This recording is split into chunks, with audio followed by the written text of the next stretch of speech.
Hey everyone, welcome to this course on Generalized Anxiety Disorder. This is a comprehensive review and it focuses on diagnosis per the DSM-5-TR. This can be especially helpful to those who are taking the National Counselor exam, the National Clinical Mental Health Counselor exam, etc. And it covers evidence-based treatment at a high level. So just a bit of a disclaimer. The information provided in the course is derived from the DSM-5 and it's intended just for educational purposes and it's not suitable for professional medical mental health or therapeutic advice, diagnosis, or treatment. So no professional client relationship is established. And if you feel that any of these things might indicate, any of these symptoms or diagnostic criteria might indicate a mental health concern, it's strongly recommended to seek evaluation, advice, and treatment from a licensed mental health professional. So just a bit of a disclaimer there. Now we're ready to get into it. So number one, the introduction and conceptual framework. So let's talk a bit more about generalized anxiety disorder, or GAD. But before we get into that, let's cover anxiety disorders as a whole a bit first in the DSM. So generalized anxiety disorder is classified within the anxiety disorders chapter of the DSM-5-TR, and anxiety disorders share features of excessive fear and anxiety and related behavioral disturbances. The manual emphasizes that clinical training and experience are needed to use the DSM for determining a clinical diagnosis. So it's not as if you can just pick up the DSM and be expertly equipped in diagnosing someone. It's important to have a strong theoretical backing and clinical experience in addition to just reading the words on the pages. Now, something important is to distinguish between is fear and anxiety.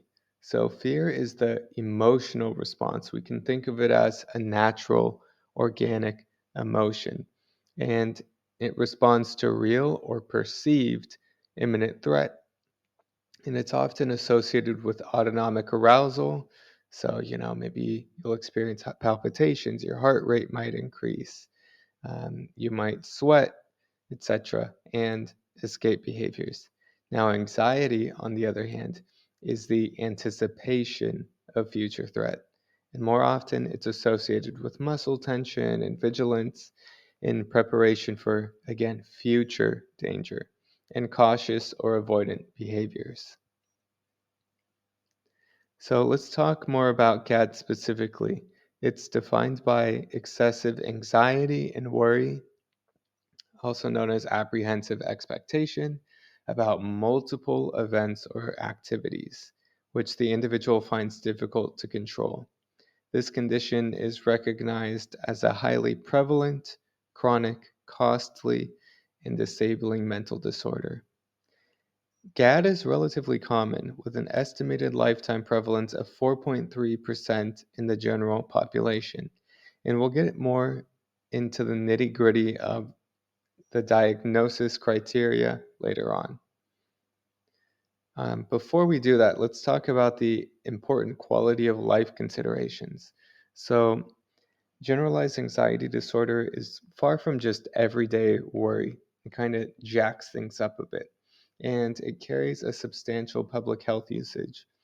Research consistently shows that individuals with generalized anxiety disorder experience marked impairment in daily role functioning, strained social relationships, reduced work productivity, and significantly lower health related quality of life, often at levels comparable to those observed in major depressive disorder. So basically, generalized anxiety disorder is not to be taken lightly, and it's beyond just, regular worries. It really impacts quality of life and general functioning. And therefore, it's a public health concern. Again, it's not to be taken lightly. It's something that must be treated carefully So generalized anxiety disorder places a heavy demand on the healthcare system, and patients often have higher primary care visits, greater medical comorbidity, and significantly increased healthcare costs. Some studies show some studies are showing that emergency department utilization rates are up to double those of individuals with other primary mental health disorders.